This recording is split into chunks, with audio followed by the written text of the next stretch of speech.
just want to start this off by saying what you're about to see is a re-upload.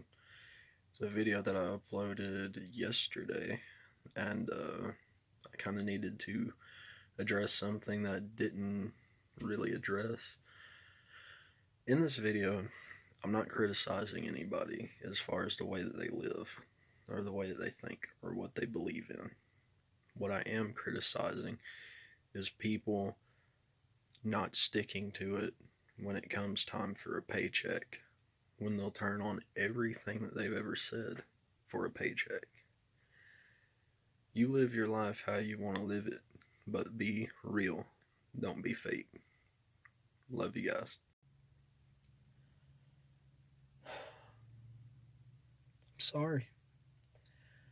I'm sorry, guys. I just had to say I'm sorry. I'm sorry for turning on everything I've always believed in for the sake of gain. I'm sorry I became fake for a paycheck. I'm sorry I hurt my own bank account.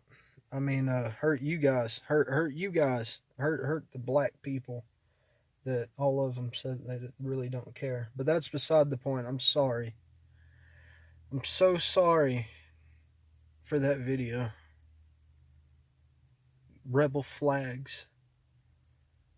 Pride for the South. Pride for where I come from. Everything I've ever believed in, I'm sorry. And most of all, I'm sorry for hurting my paycheck. Because you know that that's exactly what Luke Combs did that for. He doesn't care about any of that. He did what his record label told him to do. And if it wasn't his record label, he would have already done it himself.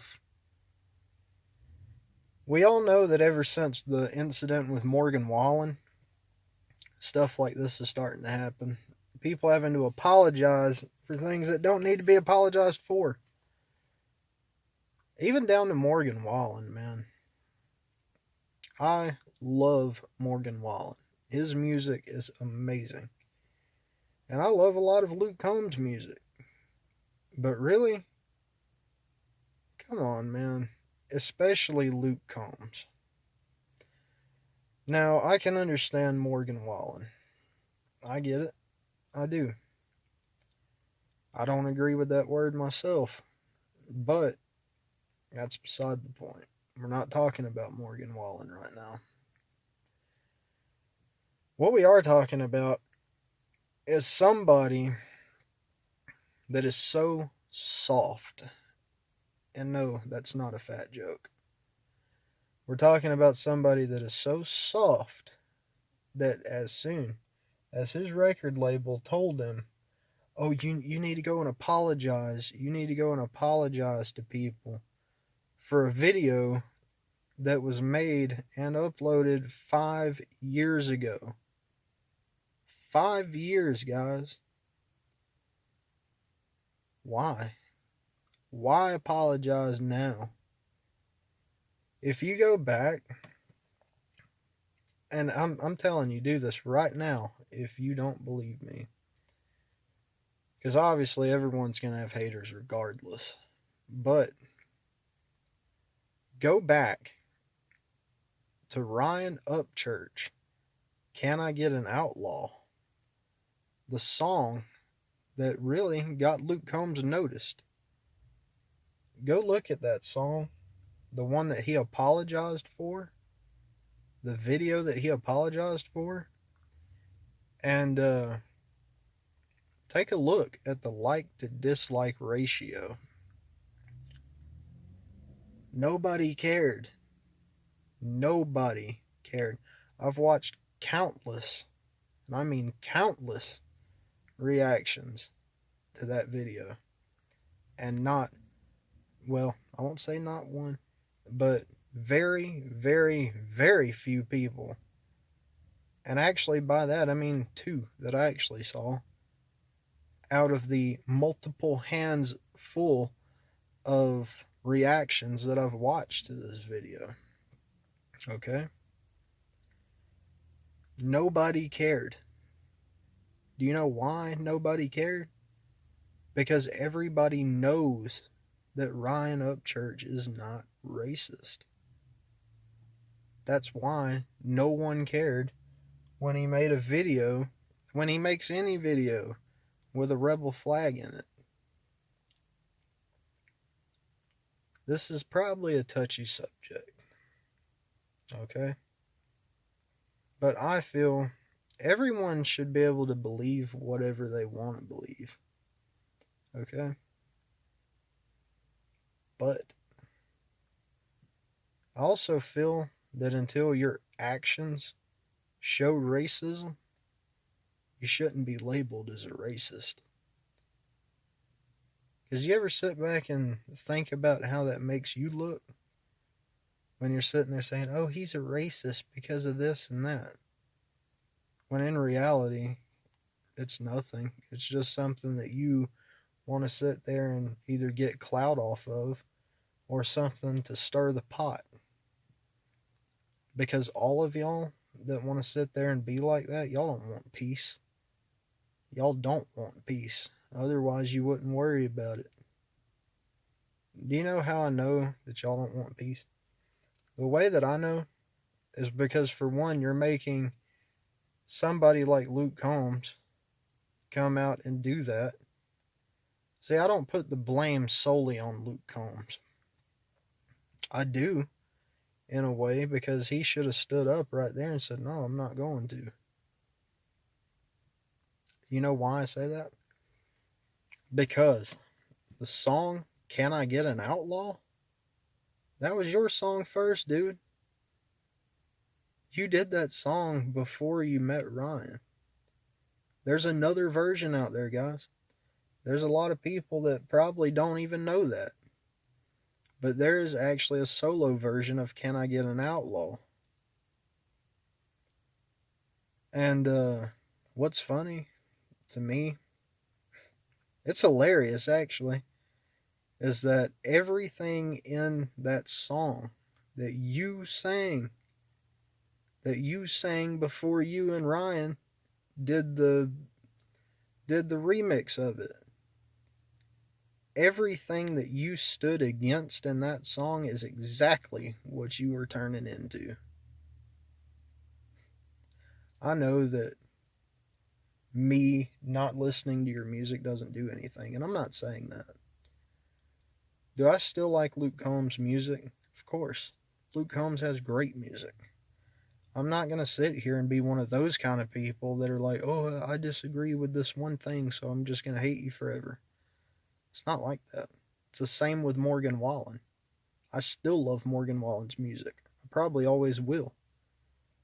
And just like with Luke Combs, there's a few songs I'm kind of iffy about, but more than not, I love his music.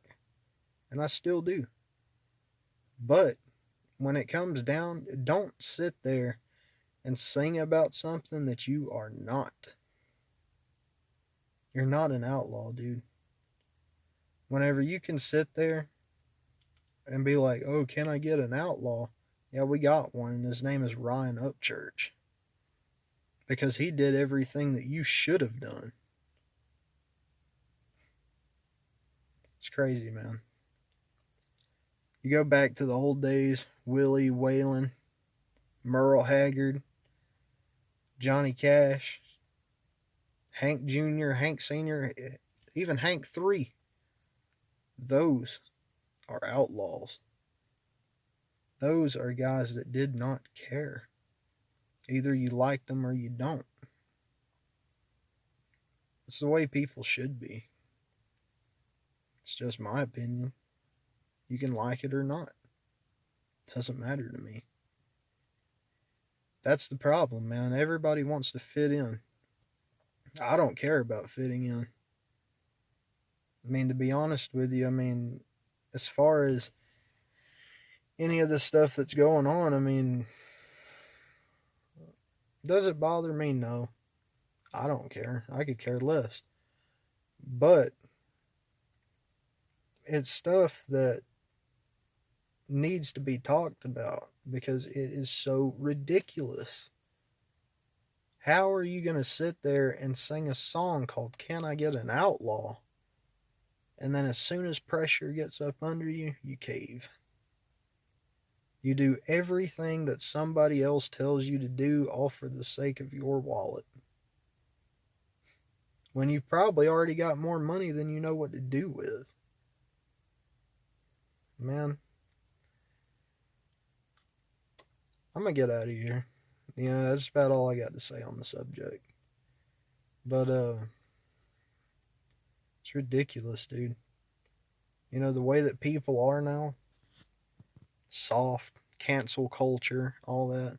What is cancel culture? That is the dumbest thing I've ever heard of in my life. People are stupid. You get mad because people speak a little bit of truth, and it's truth that you don't want to hear. So you just, oh, get rid of them. Get rid of them. Get rid of them. Don't play that. Don't do that. You can't tell me what to do. And that's the way everybody should be. Everybody has freedom of choice. What you do with it is completely up to you. And see, I'm not going at everybody for being like that. But what I am going, against is people saying one thing and then selling out and saying something different. It's crazy. People say, like, actually, a good example in that song, My Own Lane by Upchurch. He said, can I get an outlaw after I'm gone? Probably not, man. Probably not. And that's sad. I mean, that's super sad. But, yeah, I'm out of here, guys. I'll talk to you later. Take it easy and stay real because people can tell when you're fake.